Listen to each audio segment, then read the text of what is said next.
Everyone, সবাই কেমন আছেন? আশা করি সবাই ভালো আছেন। অর্পিতা মান্না কিচেনে আপনাদের সবাইকে স্বাগত জানাই। আজকে আমি আমার মামামের স্কুলে এই ব্রেকফাস্টটা বানিয়ে দিয়েছিলাম। অসাধারণ লোভনীয় হয়েছিল। আপনারাও আপনাদের বাচ্চাদের জন্য এই রেসিপিটা বানিয়ে দিতে পারেন। দেখুন, এখানে আমরা একটা গাজর ইউজ করেছিলাম।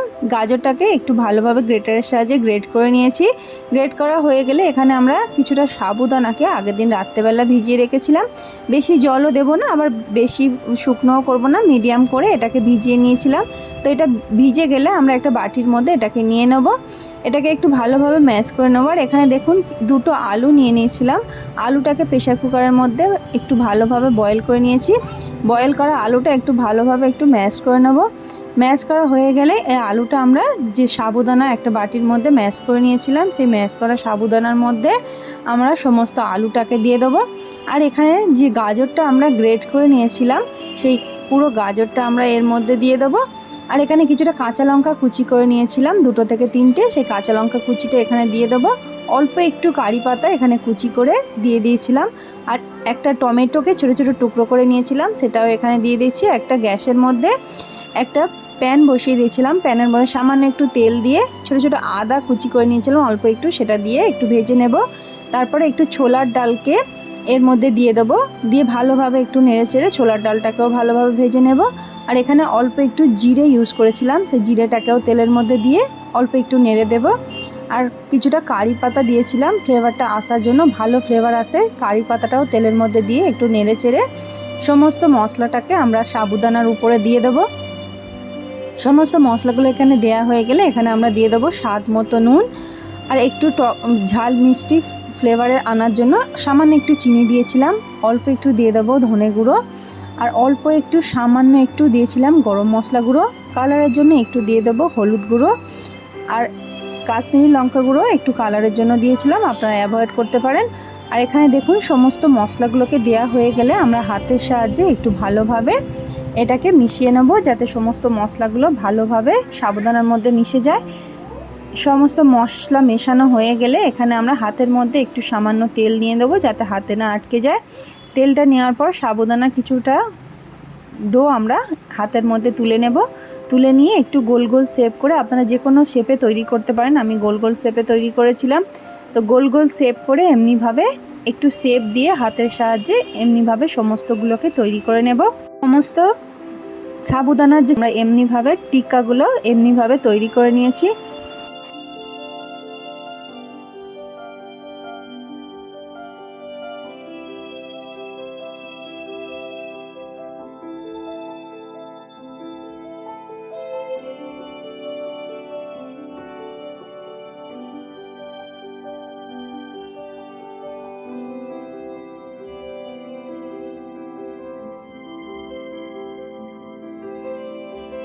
এখানে সাবুদানার টিক্কাগুলো তৈরি করা হয়ে গেলে এখানে গ্যাসের মধ্যে একটা প্যান বসিয়ে দিয়েছিলাম। প্যানটা সামান্য একটু গরম হয়ে গেলে এখানে একটু সাদা তেল ইউজ করেছিলাম। সাদা তেলটা দিয়ে প্যানটাকে ভালোভাবে একটু ব্রাশের সাহায্যে তেলটা ভালোভাবে চারিদিকে লাগিয়ে দিয়েছিলাম।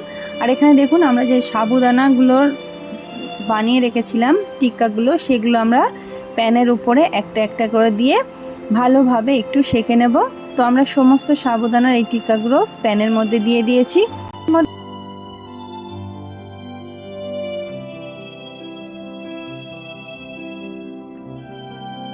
দেওয়া হয়ে গেলে আমরা উপর দিয়ে সামান্য একটু তেল সাইড দিয়ে একটু দিয়ে দিয়েছিলাম। তো তেলটাকে এমনিভাবে আমরা উপর দিয়ে হালকা হালকা করে দিয়ে দেব।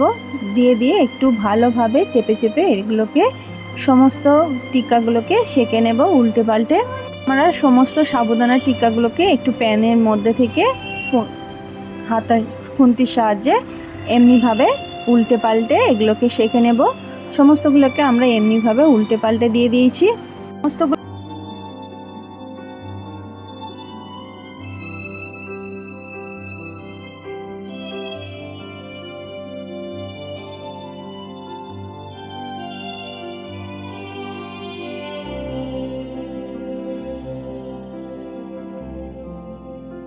আমরা উল্টে দেওয়ার পর আবারও একটু উল্টে পাল্টে সমস্তগুলোকে সেঁকে নেব একটু কড়া কড়া করে।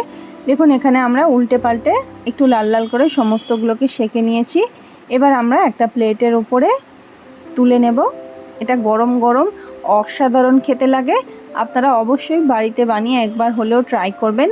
আর বাচ্চাদের স্কুল টিফিনের জন্য খুবই হেলদি একটা রেসিপি, বড়দের ব্রেকফাস্টেও এটাকে রাখতে পারেন।